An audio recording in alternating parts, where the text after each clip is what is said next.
mischief is one of my favorite parts of hanging out with Smith. The guy likes to stoke the fire a little bit. Full of it. Yeah, he likes to stoke. Full of what? Full love. Full of what, madame? I'm not going to say the S word, but he's full of vinegar. Oh, he's full of vinegar. Let's keep it. Judah's laughing Kiss and over vinegar. here. We need to get Judah. Do we have a Judah cam set up? Well, we can't because we're utilizing all four. Oh. We have the cam. Yeah. We just don't have the mic. It's okay. Lip read. We'll lip read. Maybe what we do is we get Hollywood Squares, and then you right in the center from time to time. Can you set up that shot? To do. Yeah, and You can just wave. He could be in the middle going, oh. What did that kid do on Home Alone? Oh, he did that. Yeah. And he put on the aftershave. Yeah. And then he screamed. Yeah, I but love he's- that movie. But he's got a beard, so I don't know how that's going to work. I commented on his beard the other day. It's got a little gray in there. What did you say? It's more silver. You know what, brother? At your age, you're doing great. my Oh, friend. dude, that's why they call him the Young Cowers. They call this pigment challenge. That's why they call him the Young Cowers. I mean, the guy's aging gracefully. We'll rock and roll here on the program, guys, in a matter of moments. Judah Wickower is our host. We got the fabulous Yona Smith, Good morning, everyone. who makes the show look way better Well, thank and brings the voice of reason and a Stability. level of knowledge to the program that is unsurpassed. Oh, we're supposed to talk about knowledge and real estate. You're Oh, giving me way too much credit. And then our friend, of course, on a Wednesday, Scott Mortgage Morris. hey. Got a fresh haircut, Scott did. Thank you. Looking sharp as ever. Yeah. Judah Wickower, we can rock when you're ready.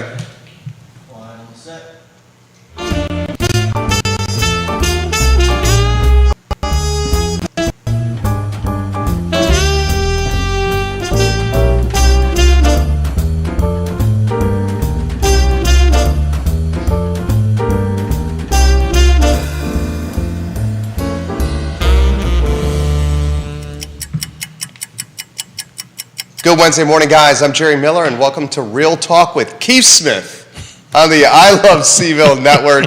Thank you kindly for joining us. We We need are to change live that in to Mrs. Charlottesville, Albemarle County, Central Virginia, the Commonwealth, the country, and the world on a Wednesday when we're presented by Ross Mortgage and our friend Scott Mortgage Morris. Good morning. Guys, I love Scott Morris. Morning. You can count on him. You can trust him. I have seen him move mountains for his customers and clients.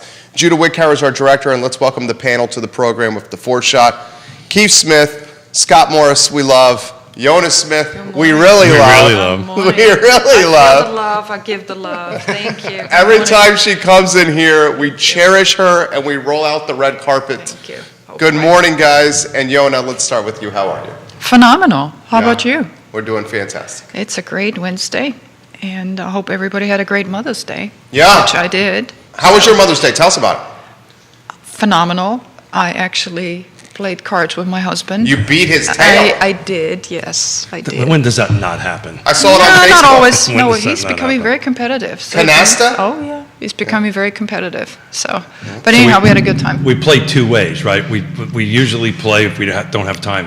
Who wins the hand, right? Whoever wins it. So when I play for win hand, lose hand, I can win a series of games. When we play for points, Mrs. Smith kind of lets me win the first hand, and then 2,500 points later. Takes the temperature of the game and then. Oh, totally. I think that's called hustling. I get hustled, and she knows I'm Yeah, dyslexic, I don't think so, I but can't that's tell between 6 and 9s in my hand, so I constantly throw the 6 and 9s down. So I'm really at a bit of a disadvantage because there's two sets of cards that I can't put a canasta together. So, how do you respond to this with your distinguished I husband? think he's giving me way too much credit on that, and I can Oh, tell I he's don't- becoming very competitive. Coming from Who, the me? days when I'm we not first started out to now, he's very competitive. So it's a lot of fun. Plus, we had a big audience, friends God, yeah. friends watching us, which was another. Cunningham Creek Winery, right? Yeah. So there was a lot of people that like, oh, what are they doing? Yeah. Well, we just. Your husband does a very good job of posting on social media every step of every day of everything that you guys are doing. Yep. So I feel Yep. like I know where you guys are at all times on social media, Yeah. and I'm sure Yona loves that. Oh, absolutely. I was giving rules today on the way in. I'm just saying. But no, we had a lot of And fun. my right hearing aid may or may not have been on. I'm just saying at that Yeah, point. it was a lot of fun. We'll get to Scott. How was the Mother's Day with your lovely bride? 3 kids in the fold. Yeah, man. So Saturday, I actually took the kids out. We did some Mother's Day shopping Nice. and run around town. Kind of gave her some time, and then Sunday we did breakfast for everybody, and then she Nice. took the kids to her mom's, and I took care of like an entire honeydew list of like stuff that I kicked around for the last year, like the garage and just whatever. So let me get this straight. She took the children away and you stayed home. Yeah, and Isn't it literally. supposed to be the other way around? Well, he was grinding. She got to spend time with the kids and go see Got her it. mom for Mother's Day, and Got it. I got to haul a ton of stuff and like open up the garage so it can be used more. But actually for a car. Yeah. So that was, Does anybody actually do that? Do you actually use your? You probably do. You actually We use our garage for cars. for cars. Yeah. So do that. we. So do we. Well, one. Yeah, but so It's do a we. 2-car garage. It's okay. Are we Yeah. gonna do this in front of everybody? So what you're saying, the truck is in the driveway? Oh yeah. Yeah. Yeah. I can't fit the truck. There's no way he's going to fit the truck in the garage, period. That's So. well. Does it got too many bikes? Oh, so hey, how about that, Jerry? Really, you're gonna do this? I know Nice, you nice quite job, well. Jerry. Do Nice this. job, Jerry. I So know look- the dynamic well. So look, today is a special day for Yona and I. Today is our oldest daughter's 36th birthday, Yasmina Smith. So 30. Happy birthday, Yasmina. Happy birthday, yes, Happy yeah. birthday, Yazzie. So 36 years ago, we were in Ottawa, Canada. Yep. Awfully close. What we figured around noon. 12:15 she was born. 12:15. Awfully close to having our first grandchild, our first First child. Child. 36 years ago. How does that feel, honey? Phenomenal. That was Super. it, huh? That's it. Phenomenal. You know, I wish I could be with her, but I also know that she's busy and she has her life, and I don't think she's going to be celebrating until probably the weekend. She's on a shoot at the moment, so I think we briefly heard from her this morning. I didn't But hear that from was her about at all. it, yeah. So, no, we So she's a makeup artist, so she's doing a midnight shoot. In Connecticut, working in Manhattan, right? Manhattan. yeah. Actually, Jersey. Jersey. Jersey Jersey's today. where the, Yeah. shoot's, Okay. where the shoot's going to be. So happy birthday, Yas. Happy birthday, birthday, yes. girl. 36 years old. It's just hard to believe that 36 years flew by that fast, and we've got 2 grandkids. That's There was just a lot of nice milestones in the middle. And we were also figuring out Scott Morris has known the Smiths for, was it 29 years? 1990 was our 1990. first. Yeah. Was it 90 or 93? 90. 90? Oh, so Yeah. 32 years. Yeah. Wow. You grew up. And look, you grew up the with way us. back. You- Yes. And look, he's not he's not going like that. Yeah, but He's got a little bit of a 2 twitch. cups of coffee in. So. John Blair, welcome to the program. We love you, JB, watching in Stanton. You guys can drop in some comments and love and give the panel some praise or ask some questions. Why don't we start with Scott? And Judah, we'll mark this as our first sizzle reel. So Scott Morris, Ross Mortgage, where do you want to go? First take for today's show. First take for today's show. So kind of seeing, in my opinion, kind of the first slowdown in activity, and it's not necessarily a bad thing, because depending on the where, I think we are seeing some change in inventory or less competitive at certain price points. I've had several conversations in the last week with multiple agents about how the $600,000 plus is getting a little less competitive, but the $400,000 down is still very competitive, and that in part is due to the number of people who are having to move from one price point to the other, and where we're at. And it's been ebbs and flows. So while people go out and may not be able to have success at one weekend, if you're still out there trying, I've had, weekends where we're getting 6, 7 contracts landed all at once, and then we go back into the struggle for a few weeks. So Yona and I I, pretty much see the same. I can resonate with that. Yeah, we pretty much have seen the same sort of path. I would agree with that. It's also with the exception of one, I would say. One particular home we had, insane. We had 32 people coming through, taking a look at the But what home, but price that was point was also that the at? price range. But the multiple offers are coming in, I would say, a little less. And a little bit more intentional about what buyers really want to achieve and how far they want to go with certain contingencies. So that's the other thing that we've noticed. So escalation clauses are becoming more and more, I would say, detailed, and you can tell what the buyer says, not more than that, that's it. If I don't get it, I'll just move on. So So the it's number- not that you don't have that sense of frenzy. That frenzy is cooling off a little bit. I think that's what you're saying. I got one with concessions accepted yesterday. So Oh, really? Yeah. So Wow. That's the first time. Yeah. First one in 2022? second one. I Yeah, think. not too many, Yeah. right? Yeah, no, I So see the same thing. explain, for those who may not know, concessions, kind of walk us through that. a little bit. Seller paying closing Closing costs. costs. Really? Yeah. Wow. That's big time. That's big time, yeah. Well, it's funny. I was reading an article by Yahoo Finance. The housing market is passing an inflection point this spring and may be on its way to a more balanced condition. So that's encouraging, right? And to Yona's point, we put a home on the market, and I can't believe we're actually going to say this, but we only had 2 offers or 3 offers instead of 15 or 12. So it feels like, at least from the field end of it, that we're getting more to this balance, which is a good thing, at least from my perspective on that. So I think we're getting a little bit more balance in the market, which is really a good thing. We got inflation data out today. Yep. Something that I wanted to pass along to Scott, adjustable rate mortgages, ARMs, surged to a 14-year high. That news hits today. Inflation remains near a 40-year high. Gas prices at record high yesterday. Yeah. So a lot of data points out today, Scott. So the ARMs did not get better today with so the inflation data depends on who reports it. Like I'm like brushing my teeth this morning, and the Wall Street Journal comes across inflation comes in lower than previous. And then another media outlet runs higher than expected. Well, both of them are true. It came in lower than it. It went from That it had- 8.5 to 8.1. Yeah, so it did come down, but no, to 8.3. It was Yeah. projected Oh, okay. to come in at 8.1, Right. so it did come in higher than expected.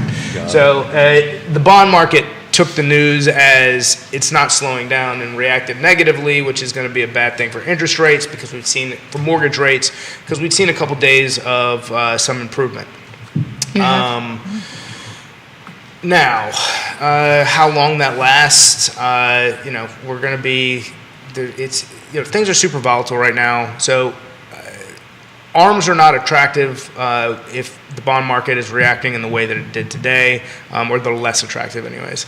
And ultimately, another conversation I've had over and over again, here's the deal. If you're in a position to purchase, go out, make that decision, especially if you're a first-time buyer getting out of renting into purchasing, build that equity, put your foot in the ground, draw a line in the sand, get started, and then know that you're going to refinance that loan in the next 24 months. And if you're somebody who's selling and moving into something else and and you're having like this emotional, like I just refinanced 2 years ago and I'm at this place. Well, if you want to step up into the next property, go do it and know that inside of 2 years, you're going to refinance that loan. You're not going. The big question isn't just how long are you going to be in this home. It's how long are you going to be in this mortgage. And you may reach in for cash in the future. You may reach in because you're going to be in a better position. The market will be in a better position to put you at a lower rate. You're going to have opportunities, and you shouldn't base everything around the what ifs. You need to make it around is this situation that I'm putting myself in the right thing for my future and my family's future? And if the answer to that is yes, then don't be bound by things you cannot control in making those decisions. Great take. I Yona, would- your thoughts? I would definitely agree with that, and we've had this conversation with a lot of disheartened and sort of upset first-time homebuyers that they're saying, I'm just going to wait until it cools off. And, I'm trying to really, really encourage them. I said, let's keep on going because it's not going to get any cheaper. And rather than having to wait and even pay more 6, 7, 8, 9 months down the road, because the interest rates may go up higher than they currently are, we don't know. Just take advantage of the fact, position yourself as strongly as you can, and maybe instead of focusing on the next 6 months, focus on the next 2 years. What do you want to try to accomplish within the next 2 years rather than the short-term goal? So either way, it's going to cost you money. If you wait, it's going to cost you money.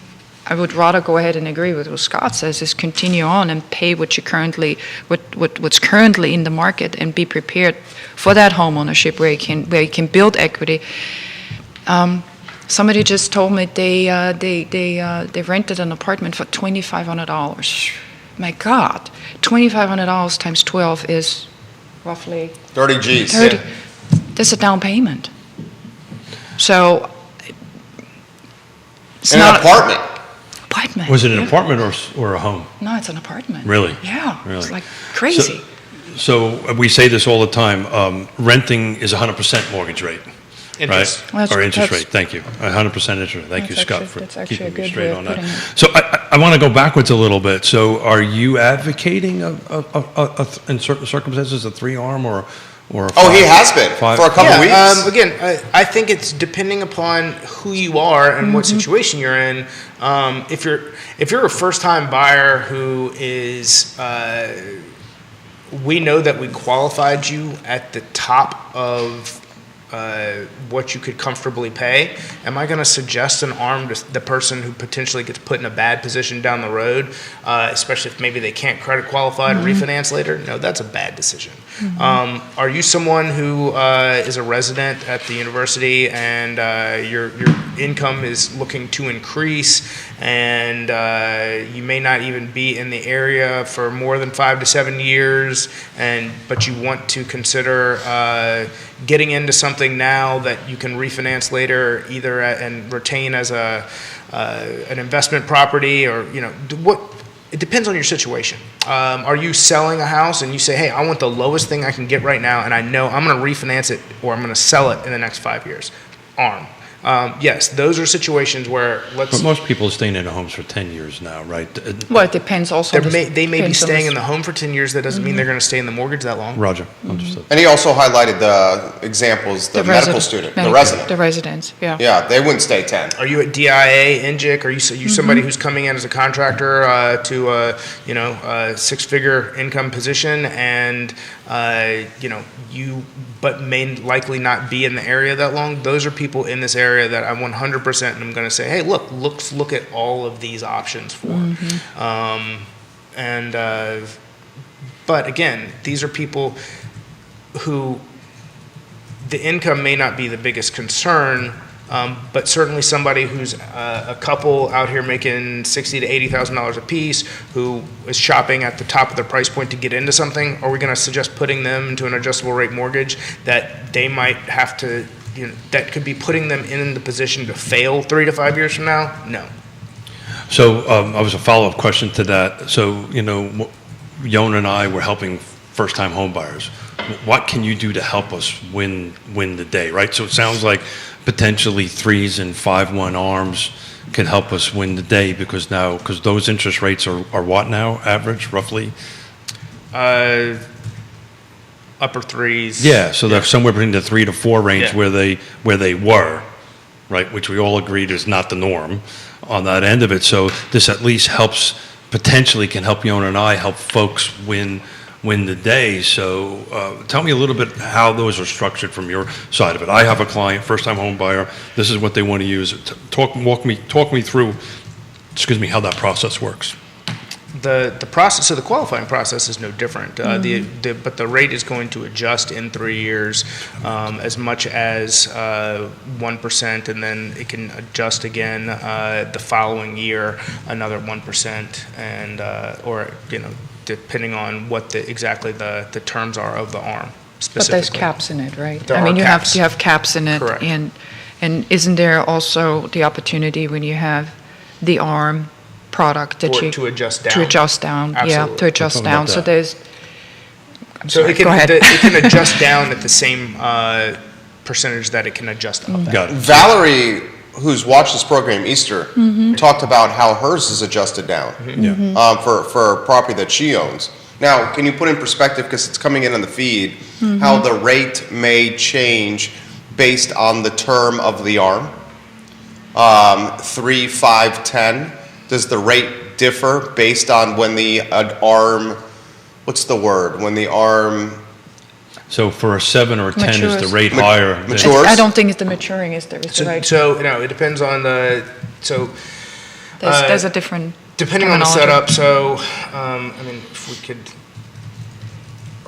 look at a bunch of different options here. I'll tell you what. Let's set it maybe next week when we can go through and we'll set up like all Yeah, sure. the Got different variables that Got could it. go into that. Well, this is an important conversation to have because it's back, right? Arms are back, right? Interest rates are 5 to 6% roughly, whatever they are for 30-year mortgages. God only knows what a 40-year is. I don't even want to talk about it.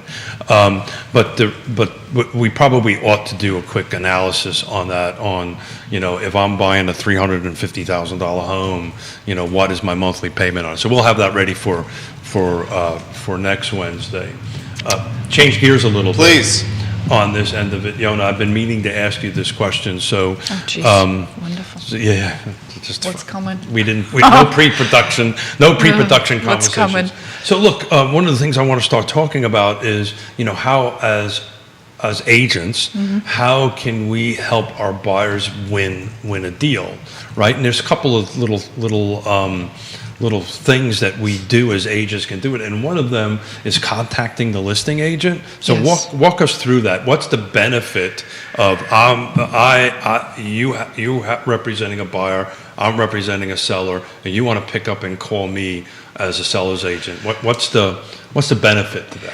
Well, primarily, I think is really to establish that relationship, that you really have a complete picture of what the seller is really looking for, and how can we position our buyer's offer in such a way that it has the highest chance of being considered, hopefully won.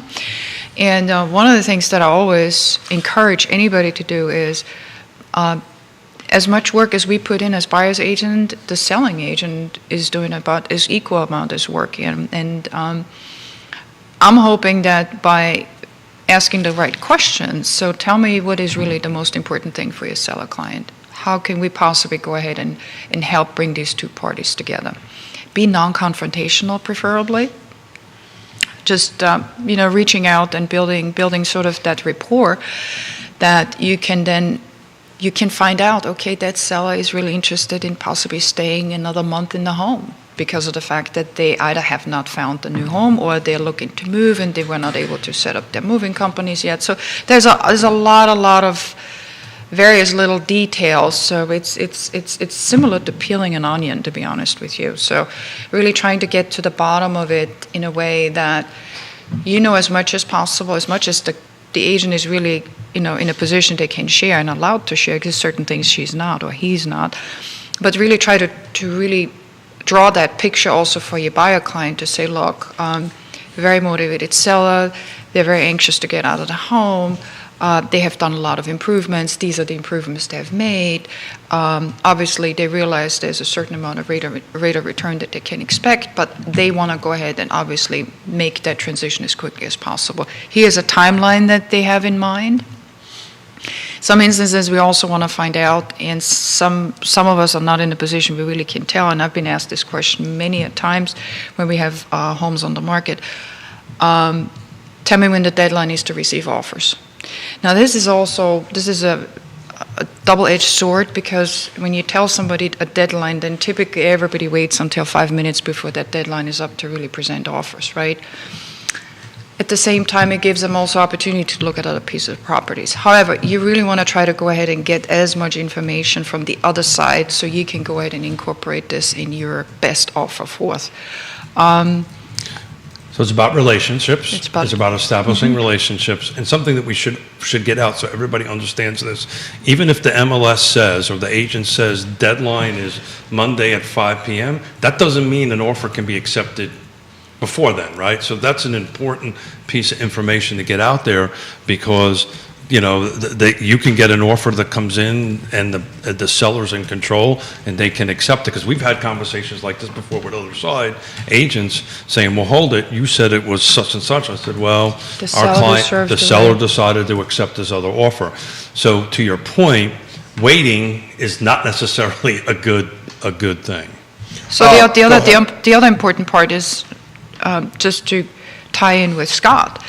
And actually, Scott was one of the first ones to actually reach back out to one of us if we were able to work together to say, so what can I do to make that seller comfortable with the terms that the purchaser is providing to? What can I do to go ahead and make that a successful communication? And you were the first one to say. Says, I'd be happy to call the listing agent on the other side. And that makes a difference. Explain what I can explain within my limitations, and see how I can make that really a win-win situation for everybody. So, Scott and anybody in the lending mortgage business is as equally important of a piece in order to make this successful as we are. So it's really a teamwork effort. Scott, jump in here. Yeah, I mean, that's something, it's something that you shouldn't, well, it's not something that should have just started. If you want to be really advocating for your client, the first thing that happens on our end is, hey, please let me know once you've sent the offer so I can follow up and let the listing agent know. Talk about strength of buyer. Let me find out if there's any hesitancy towards the product, and that way we can address that as well. The number one goal is to show that not only are we a team, but we're communicating at a super high level, so that whoever is receiving that information on the other side is, if you're up against two like things or something that's maybe has different but not better options in their offer, that ours looks the strongest, and ours being whoever the client is. Mark Weihelm, or Mary Weihelm, giving Jonas some props right now. That's Mary's- a cousin. That's a Kevin cousin. Yancey said Keith definitely outkicked his coverage and married up with this one. Thank you. Giving Jonas some props Thank right you. now. I've noticed Give me that is a common theme on the comment Thank section you. right now. So we want to give Jonas some props and also Thank you. zing Keith a little I'm bit right there. here. I'm right here. He's right Just here. saying. Nicholas Erpy watching the show. We love you, Nick. I believe he is getting married on Saturday. Congratulations. Nicholas Congratulations. Erpy. So, Nick, we love you, homie. This question has come in for the panel. Are you guys seeing a softening of $1 million plus? And please offer perspective on new construction and how that's doing with cost of goods going through the roof. Great talking points there. You want to start there? I can tell you on the new construction side, at least in Fluvanna County, I have seen some adjustments recently, which was startling, to say the least. Adjustments how? Down. Yeah. It wasn't that big of a jump, but it was enough to kind of jostle the MLS got and our kind attention. of it got our attention. So, But I think that was to interesting. talk about that for a second, Yona and Scott and Jerry and everybody, that's a very specific. It was a very specific project. It was the last couple of units in it. My little birdies were telling me they're just looking to shut To down move. the shop. To move. Yeah, they wanna- shut they down wanna the close it shop out. and finish it up. So I think that's what that's about. That's not an indication of the overall market. Because we're seeing construction going up in every other location other than this one specific project. So I just don't want folks to walk away from it thinking new construction is going down. It's quite the opposite. I would say the only times that I've seen entire projects move full price points is if all of their like models were built similarly somewhere else very close, and that they thought they might have a difficult time getting the first one to appraise, because what will happen is the appraiser will come out and say, well, all of these were built at 3 or sold at 320 or 380 6 months ago, and these are listed at 420. Like, Well, they've moved staff out of the county, so it's Yeah. it's a whole much big. It's a whole. That was a good English. Whole much bigger, whatever that means. A whole much bigger. But that was a surprise, to be honest with you. But really, other than that, the $1 million upmarket, I still see it pretty busy, to be honest with you. Do you, Keith? Look, I think the overall, like we were saying before, I think every market has, every price point has pressure on it. Lower much more than the upper. But, you know, the one that we had only a few offers on was more in the upper range, but we had a few offers, right? Back in the day, it was like, hey, you know, Scott showed the house, so hey, bring me an offer, hey, how's it going? Now we only had a couple of offers on it, so. we did one 2 or 3 years ago where it sat long enough. First, it was going to be this off-market thing, and then it came on, and then it sat long enough for the two borrowers to like talk to the borrower and the seller to like do their own little side negotiation. And then this is for weeks. This went on versus now. Before a contract actually Yeah, happened. before a contract Yeah. actually, and to the where the listing agent's like, hey, you guys still got something going on here. Versus now, it's like you're still coming on market and getting multiple offers. So I'm going to try a big. But they're very intentional. These Yeah. offers are really, this is not like shooting in the dark, you know, darts. This is really very, I mean, these offers that we have gotten over the past, whatever, 2 or 3 weeks, I can tell you that people know what the market is. The buyer understands completely what he has to do in order to get in the Yes. game, stay in the game, but he's not overpaying. Because I'll wait. Yeah. So I'm going to use a big word. I'm going to see if I can get it right. It's not the phoretic. Did I say that word? Phoretic pace? Is that a good word? Forensic, No, like frenetic. Frenetic. See, I told you I Yeah. screwed up. I was trying to be smart. That's a new word. I have not heard I was it. trying to impress my wife. I didn't do so good on that No, one. I never Try heard it that a different word. way. Chaotic. Chaotic. It is Yeah. not such a frenzied pace. That was Okay, a better that F, works. That was a better Very F. nicely That done, was a Keith. better F word. It's a little tempered. A How about that? Little tempered. tempered. So I'm trying to get my brain wrapped around this ARM stuff. I know that we're not going to do numbers, right, on that end of it, but we had Woody in Jonas' seat, Woody Fincham for Fincham Associates, one of our great sponsors, in that seat a week ago. So I had somebody ask me this question the other day. So tell me why we're not going to have the same problem as we had in 2006, 2007, and 2008 with these ARMs. Why are we not going to have? We get that question on these shows every day. So there's I get not this question enough every of, day. Yeah. So there's not enough of the product out there, and hopefully whoever is helping people get into these homes is separating the difference and saying,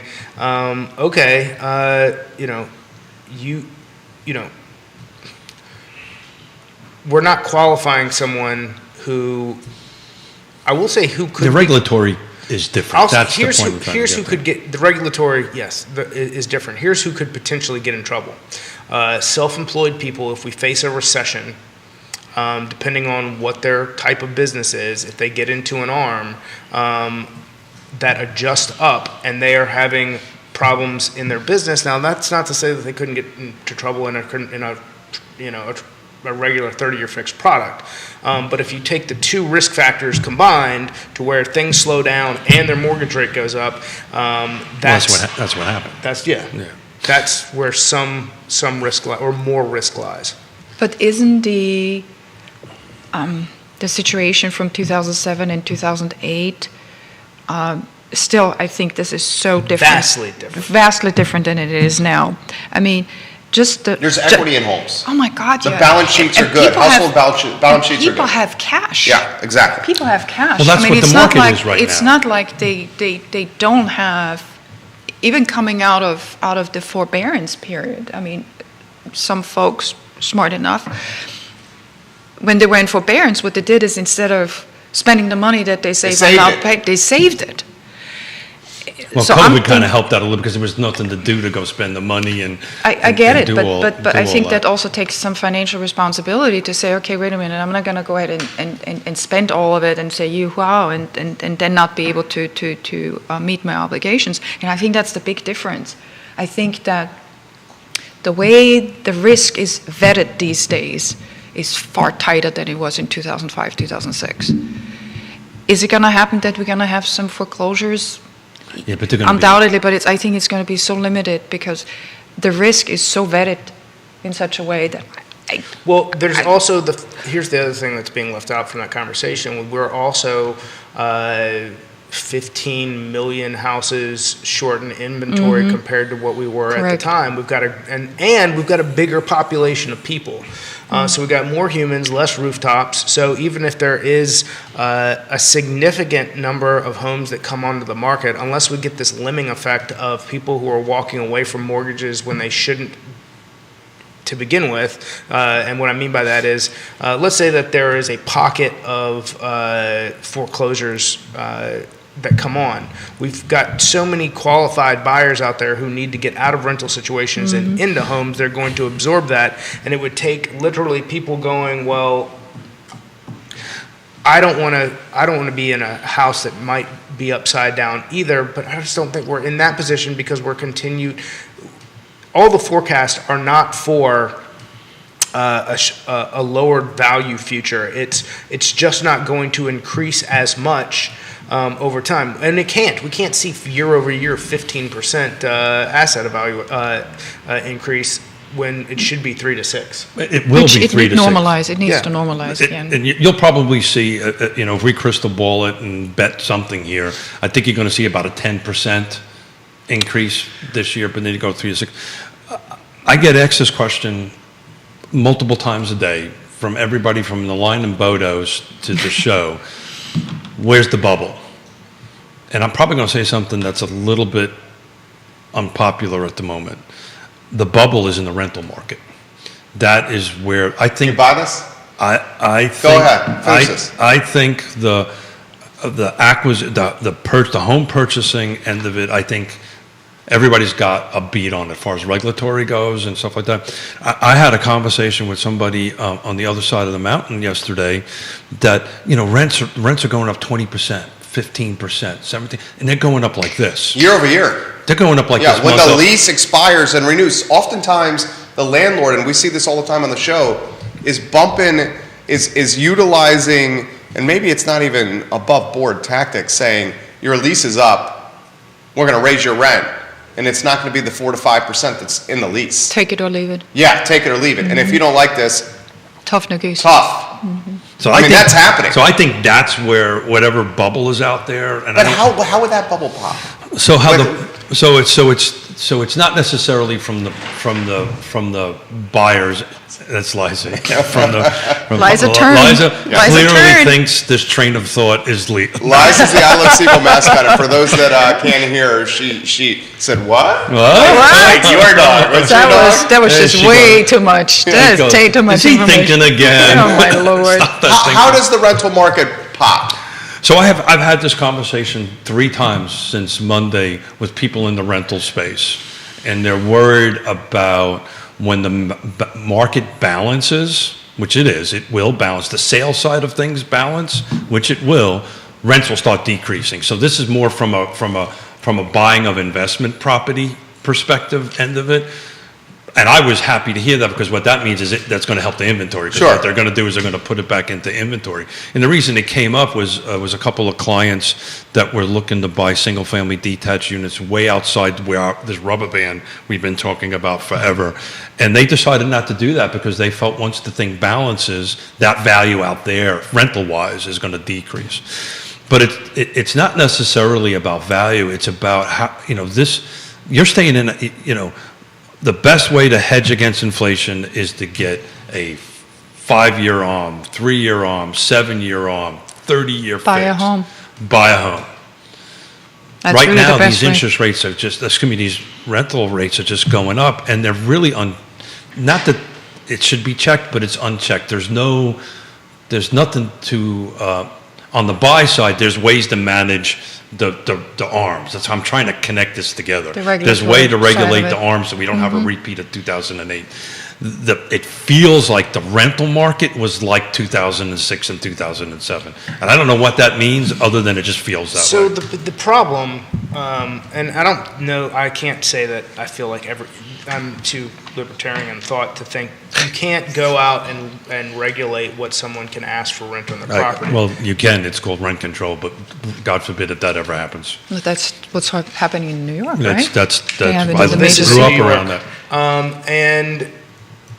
But with that, what traps people from being able to purchase is that they can't save because they're pouring all this money into rent. Correct.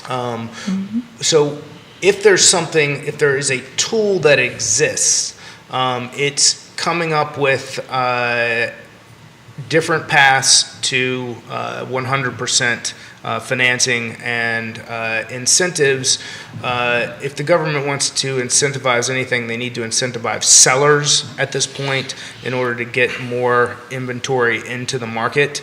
And that's the path. It's not what were we talking about 2 years ago? They were going to give another tax credit to buyers. 15,000. Yeah, whatever it is. And now it's at this point, it's like, please no. Oh, yeah. Well, they won't do that because they're trying to control the Yeah. the The pace of the inflation. market. Yeah. Well, I mean, they don't have problems spending. Anyways, that's another. So let me try a Oh, different, we're going down a different way to do path. this because I think these individuals, and these are really smart people I was talking to, were more speaking probably more nationally than locally. So some of these cities where all these Blackstone are buying these thousands and thousands and thousands of single-family detached units. I think the thinking on it was as well, if all of a sudden the rental market changes, they may all get dumped back on the market on the resale end of it. Those properties don't get dumped back on the market until it comes too late. time. No. Those properties come back on the market when they have outlived their ROI. Yeah, so when it comes time to do improvements, roof, siding, when the big expenses come, that's when those properties get unloaded. Yeah. Because they just collect, sell. So I That's- don't disagree with you. I disagree with the people I was talking about. They were preaching that if all these rentals get dumped on the market simultaneously, it could impact the sale side. Sure, And but I think just that's don't see regional. that. I think that's like Sun Belt. That's It's a not Sun us. Belt, LA, New York problem. It was an interesting conversation. I But- thought I'd throw it out there. I agree. Just to but- piggyback on what Scott said, I do believe that the trend definitely is at the moment for any investor of any rental property to get right now is the time to get the highest rate of return out of it until you get to the point where you have to do some major investment, major improvements in it, and then you put it back on the market.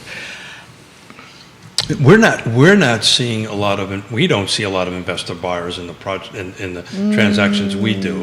I mean, not a huge number, a couple of few, but we don't see. You do see it.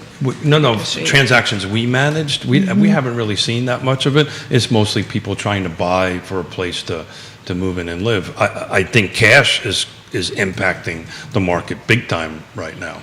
So I would agree with that, yeah. deferred now houses. I had a conversation this morning with someone about hey, this guy, he's got this house, he's embarrassed by the state of it, he doesn't know how he's going to sell it. I was like, now is the best time in his lifetime to unload a deferred maintenance house, and solve his cash problems, and then we'll take a bulk of the money and we'll put it down on something else and get him into one level living and come up with a solution. Like, that's the path going forward. Like, you don't have to go out and fix everything, because right now there's an investor or someone who wants to get into that single family who hopes it's a deal. And as long as it's not so terrible that it's going to get through an appraisal, like now's the time. Let's figure out a way forward. I want to caveat that with saying depends on the location. Chemistry is working here. Depends on the I was just going location. to ask you. Because you do still need to make sure that, there's certain, at least what we have seen, there's certain things, I get it, deferred maintenance up to a certain point, but there's certain things that we feel and we have seen are largely location dependent. So you may be able to get away with that, let's say on the Greene County, Albemarle County line, but you may not be able to get away with that down in Nelson County or down in wherever. Even in Fluvanna County, there are certain properties where they just threw a number at it, put it on the market, and let's see what happens. I guess that's my point. You can't expect a premium, but it's not like it's just going to sit. If you're willing to, if it's for sale and not for listing, you're going to be able to get rid of it. So- unlike sometimes, a couple years ago, if it needed enough work, people just didn't want to deal with it. Yeah, So certain areas, Yeah. certain So, areas. I think where we're going with this, pricing it right is It's- always it's matter, but even still particularly important. now, right, Yona? It is still important. And why is that? Just because of the fact that the buyers are extremely informed and educated in the, not only on the pricing side of it, but also on strategy side of it. I mean, if they're represented by, and I'm hoping they all are, by a true professional, they know what they have to do in order to win that. Well, to the win reality that- of to it win is that. they're And it watching- needs to be priced correctly. Are you still seeing sellers expecting top dollar for houses that have had deferred maintenance? Yes. Okay, that's, yeah. Yes, I do, but. But that's starting to change a little I think bit. that's, and then I think it's our job as the. Educate. To make the education. I mean, there's certain deferred maintenances you can get away with, but. Roof, HVAC, that's tough to get away with. It right? is. Yeah. The thing is some of the interior features, we are able to get away with it a little bit more. I think you can see somebody saying, okay, well, I'm willing to change out the carpet and put hardwood floors in it, so that's. Still some shag carpet in the bathroom and. Oh, yeah. Hey, hey. This is where I knew. knock it off. Judah knew. Yes. You. Knock it off. Seafoam green is in. I like to dig my toes into it when I get out of the shower. And pink Seafoam green toilets. is That was in. the I hilarious. love Smith but there's so still, much. but there's still, like I said, there's certain features you can kind of navigate through, but there's certain deferred maintenance items. You just have to be prepared. That. So we're saying shag carpet is deferred maintenance, is that what we're saying? Scott's got something from Daniel McDougal. He's a branch Ooh. manager and a VP at a mortgage company in town. And he says that typically, shorter the term in the ARM will carry a lower rate. 3-in-1 better price than the 10-in-1. Correct. That is correct. But you still, but there's still some initial costs involved in it. And to that's get the to comment that was coming in on Right. the feed where I guess what's happening is folks are pricing ARMs. Yeah. And they're seeing that the 10-year has a higher rate than the 3. But the 3 carries more risk because it's a shorter term. Look, it's a tool, right? I was having these conversations with a couple of agents over the last week. You know, our job, Yona's job, my job, Scott's job, everybody at this table's job is constantly changing. Oh, yeah. It's constantly changing. And You need to be informed, right? That's what we do every day. Yeah. You need to be And informed. so- You need to know what are the trigger points, what are the adjustments that you need to make when communicating with the general public, for that matter, because it's not just the buyer, it's also the seller, it's also the lender, it's also the appraiser, it's the home inspector. I mean, there's a whole litany of people that I think you need to be informed about and informed with. I think, Yona, we should go back to building houses with shag Oh, carpet. my and- Lord, no. I know. Danny O'Day for the panel. Curious to hear the panel's thoughts. Currently, we offer tax deductibles for mortgages, but not for rent payments. This only helps further the divide between homeowners and renters and makes it even more difficult for renters to accumulate the capital needed to purchase their own home.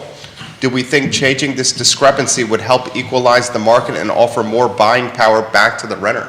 Oof, So how do you do that? How do how would you do that? give it? You're talking about an income tax incentive or break or write-off for rentals. I just don't see how you can tie that, actually do that. I think Danny and his better half, Danny, correct me if I'm wrong, if memory serves correct, you and your better half are looking to purchase a house, both strong jobs, both in their upper 20s, and want to stay in Charlottesville, and as of now, priced very much out of the market. I have buyers that I'm multiple ones trying to buy in Charlottesville, and, you know, unless it's got anything with a 4 in it needs a lot of help. Anything with a 5 in it is, you're looking 6 or an 8 in front of it, just to get into Charlottesville proper on that end, single-family detached. Right, and let's cut to the chase. Even the six, Needs which help. at one time used to be a special property, is going to need some work. It's going to need some help. Is that fair? Yeah, I've been looking at homes that price point that needs new windows, right, that are 1940s, 1950 windows. And windows ain't cheap. Yeah. They've got a long lead time. Yeah. I just wanted to say, you may be able to get replacements, but you're gonna have to We've be looked at patient to that at our wait. house. It's Need to a wait. long lead time. Yeah, I've 6 got months? a 3 to friend 6 that months? does a lot of That's what we got, 6 months. high-end remodels, and his number one problem, he goes, all right, so I can redo your kitchen, but if we're going to do that window, I can't start until December. But that's all the way across the board. We just did a transaction in the country, and we need to do a septic inspection on it, and it's 4 to 6 weeks.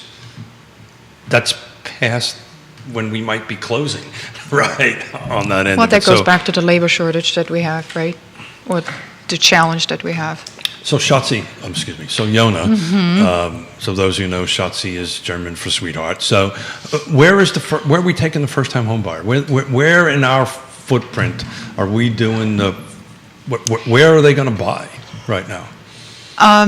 We call them our hardened warriors, and we're gonna go ahead and put our I love Jonas so much. hardened warriors. I love you. So for those, This is set up the expectations right from the beginning, and if I look for one home today, I'm going to look for 3 homes tomorrow. Just continuously look, and then we need to talk to Scott, obviously, to make sure that the interest rates haven't gone up by the time we placed our 5th offer. However, just stay in the game. I cannot tell you where. I think what I'm trying to go ahead and encourage anybody to do is don't just focus on a small area. Just expand it. Be open-minded. Okay, if it takes you maybe another 10 minutes to drive there, or maybe you want to take your bike and drive to wherever you need to drive to. And sometimes you need to be prepared if Charlottesville is not the area at this particular moment, and you may have to go across the mountain. You may have to go to Stanton. You may have to go to Waynesboro. What does this picture look like for you? So, And they're beautiful communities. yeah. I mean, the thing is it's just... even the rents on the other side of the mountain, as a viewer texted me or messaged me yesterday, are going through the freaking roof. Yeah, so you need, I think our job is to be consistently looking, motivating, strategizing, come up with options, kind of expand that circle as much as you possibly can, make them comfortable with a path that they may not have thought of. Just really think outside the box and just stay in the game. I mean, I would not. We have one particular client who just said, "Oh, I'm going to wait until it gets better," and I'm like, It's not going to get better. not a good idea. It's not going to get better. A lot of comments coming in here. Paul McCarter, we'll get to your comment here. Danny O'Day for the panel. And Danny, you and your better half, you're looking for a team to get you that first house. Keith and Yona, and financing with Ross and Scott. They work wonderfully together. He says, we're looking to purchase in the community. The market is absolutely pricing us out right now. We both have strong jobs. He's an account manager for Politico, and she's a teacher. We love the home we live in, but the truth is the rent cuts huge into our monthly incomes and makes building long-term savings difficult. We empathize. Almost impossible. Yeah. Yeah. We said, like we said, 100% of the rent is going to pay somebody else's mortgage, to build somebody else's equity, and and I will share that, and we've kind of decided to stay away from the word inventory on the show, right? Oh, we've done a good job until We've right done now. it up to this very moment. Yeah. Nice job, Smith. But the balance. Because that was the word from the executive producer. That was the word from the executive to pivoting and inventory. Yeah. 2 words. we're not allowed Yeah, to- I mean, you told me executive producer. Yeah. But I think there's another piece to that. And I think one of the things that I would highly recommend anybody doing is talk to Scott or somebody in the lending business that can not only give you a short-term kind of picture of what a particular mortgage rate would look like, but also try to figure out, so how can I get you there if we really have to wait? So what do we need to do? What do we need to do to get you into a home in 6 to 9 months? Yeah, so I think a So lot that of would be, times I it's think- not about rate. It's about let's talk about payment. Yep. Let's talk about how long you're going to be in the home, how long you could be in the mortgage. That's the conversation. Or not just that. Let's say let's even get away from payment to a certain aspect. If you're selling a house and we can put X amount of money on the sideline so that you have it as reserves until we know, why are we going to go pay a bunch of points to lower a mortgage rate that you're likely to refinance in 24 months? If somebody's telling you to do that, that's probably not good advice. Like if they're saying, hey, look, let's pay 3 points, so that's at on a $500,000 purchase, that's potentially $15,000. Just take the higher rate, keep money in reserves, and know that you're most likely going to refinance in the next 2 years, because you're never going to get back the money that you're spending to buy down into that to get that. So let's talk Charlottesville, let's talk prices, right? So let's assume, for the argument's sake, 2022, that's the year we're in, right? Yes. 2022, just needed to check. We're pretty much, the double-digit increase in prices is pretty much going to stabilize.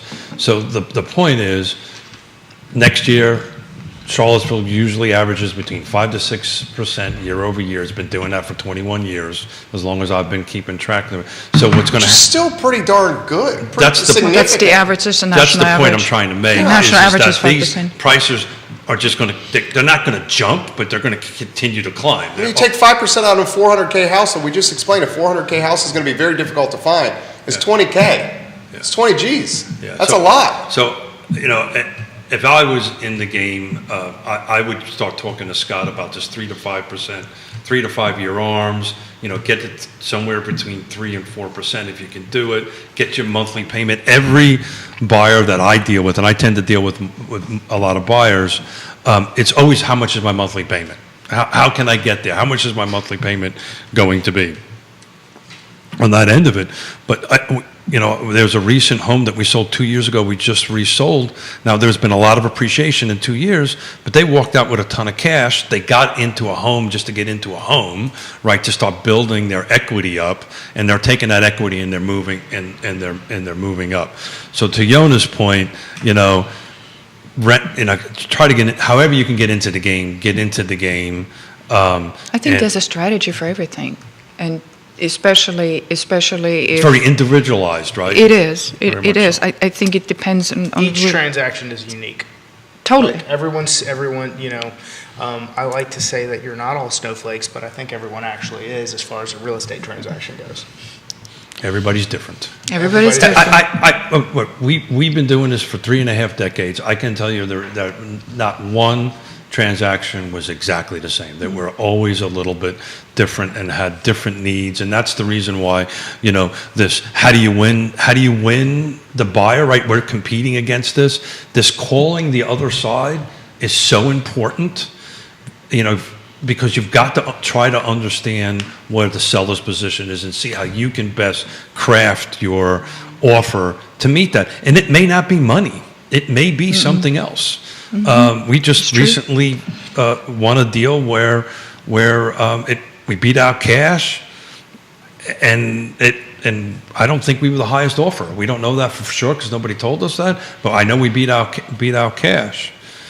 So there's a saying that actually, I paraphrase Quentin Beckham. He wrote it. He wrote it on our board in the office. It's goodwill earns and wins you deals. That's exactly right. And that's exactly what it is. That comes back to the building the relationship. So a little something that people don't know about Mrs. Smith, and they may have just experienced this a little bit, but Yona was on a fast track in the Austrian diplomatic services. And then 37 years ago, some guy in a really good-looking Marine Corps uniform convinced her to leave all that. His name was Brian. His name. That's my middle name. You didn't know my middle name was Brian. I didn't know that. All right, his name is Keith Smith. No, His name is Keith and Smith. the his rest is name may history. have been Brian on that end of it, but we're coming up I've on heard our. this story so many times. Well, I don't think I've ever said that she was on a fast track for the. Yes. Did I really? Damn it. It's, Okay. it's the brownie points. What I can know, I say? brownie I know points. what he's Brownie doing. points. I may or may not be in hot water at the moment. The what he's brownie doing. points.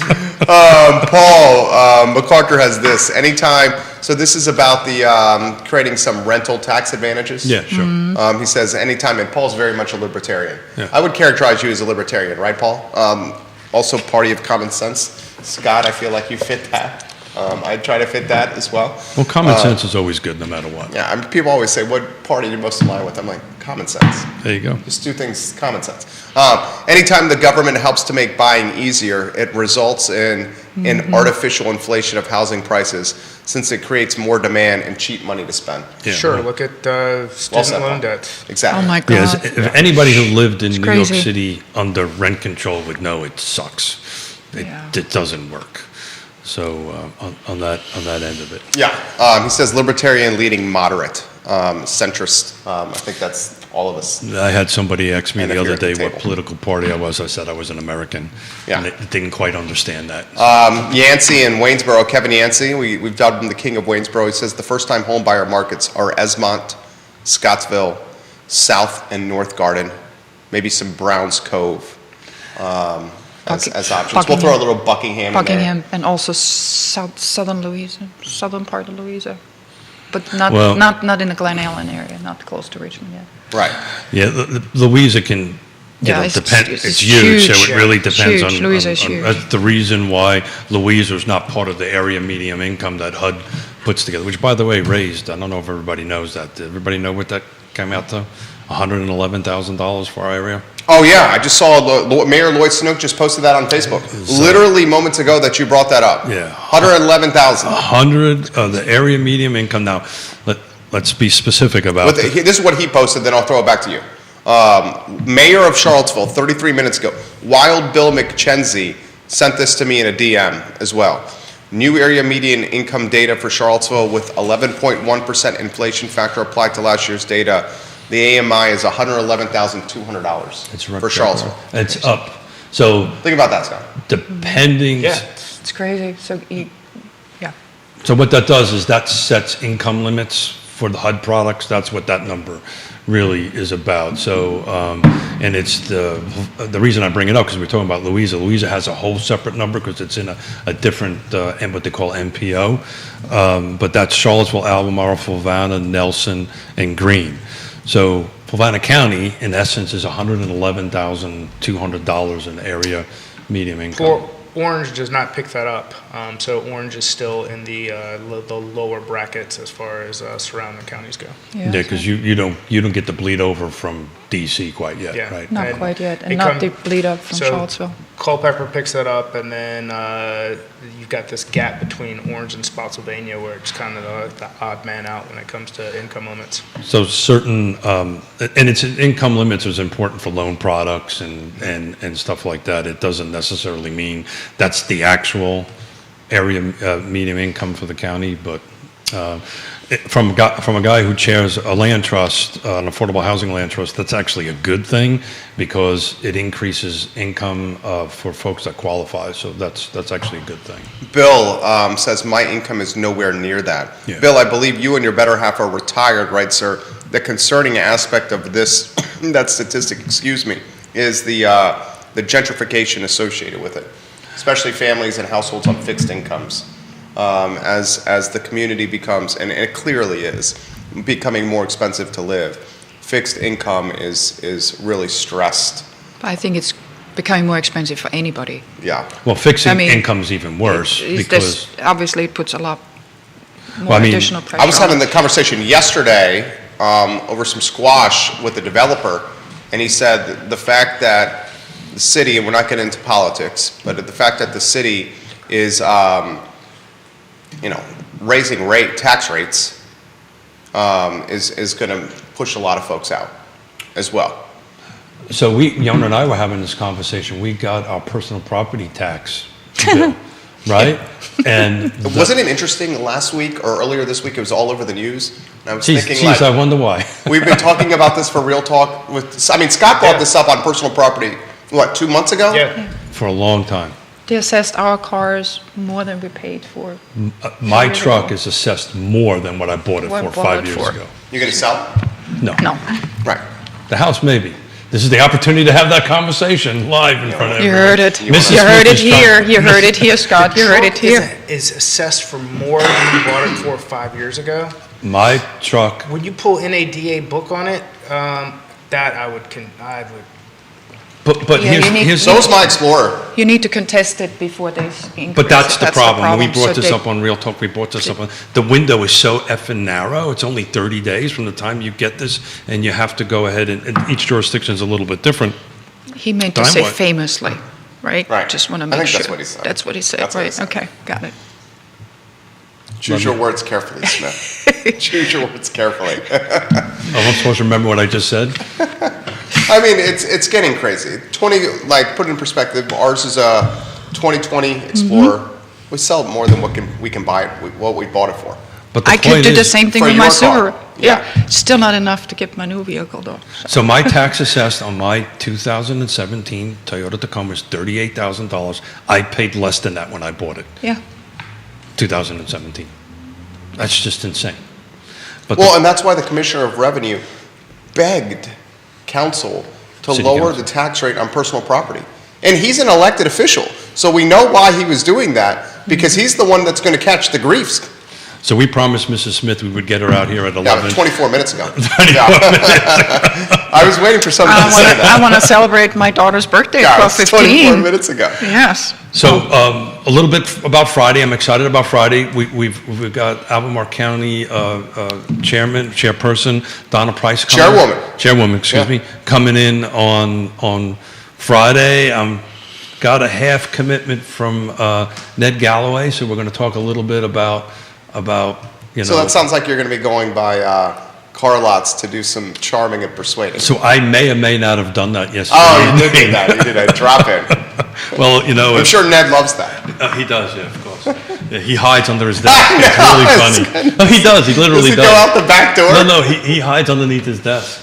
Tell him I'm not here. My Tell him favorite I'm- was when you spoke in front of the Board of Supervisors, and Neil Williamson tweeted, and he tagged you in the tweet, and Neil's watching. He goes, the distinguished gentleman, Keith Smith, is about to speak in front of the Board of Supervisors. And the chair- one of the chair people said, No. This was Donna as Price. Donna Price said, your time is limited. What did they say to you? No.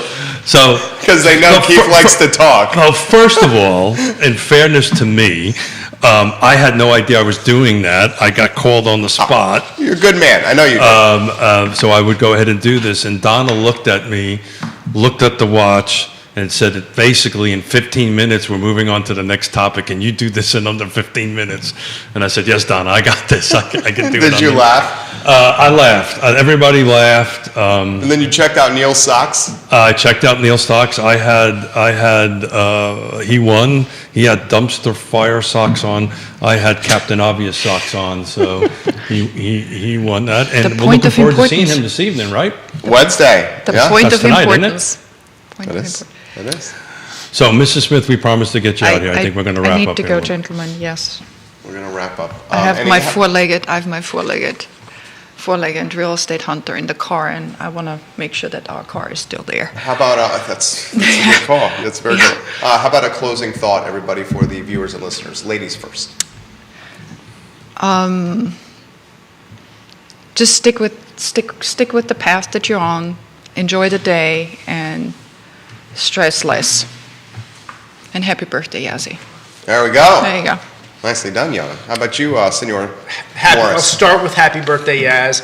And as Yona described them, her hardened warriors. If you're out there and you are shopping and this was not your weekend, or you've had two in a row, just keep going. Keep on going. Ebbs and flows in inventory, and just because you thought something was the one does not make it the one. There's plenty of times where you'll go under contract with the house that's the one, and you'll find things throughout the process that are going to make it not be it. So continue looking. You're going to find what you're looking for. You're going to get under contract, and if you choose, if you go above where you thought your comfort level was 3 years ago, you're not going to remember that. You're going to be living in the house, and it's the things that you make out of your life are what are really going to matter, not what it took to create a real estate transaction. Just keep going. Amen. I know and it's probably we use the word get in the game, but maybe that's not the right choice of words to go ahead and do, because this is not a game. This is real life. This is people's lives that we're talking about. But, there's a team that's sitting at this table that can help you through that.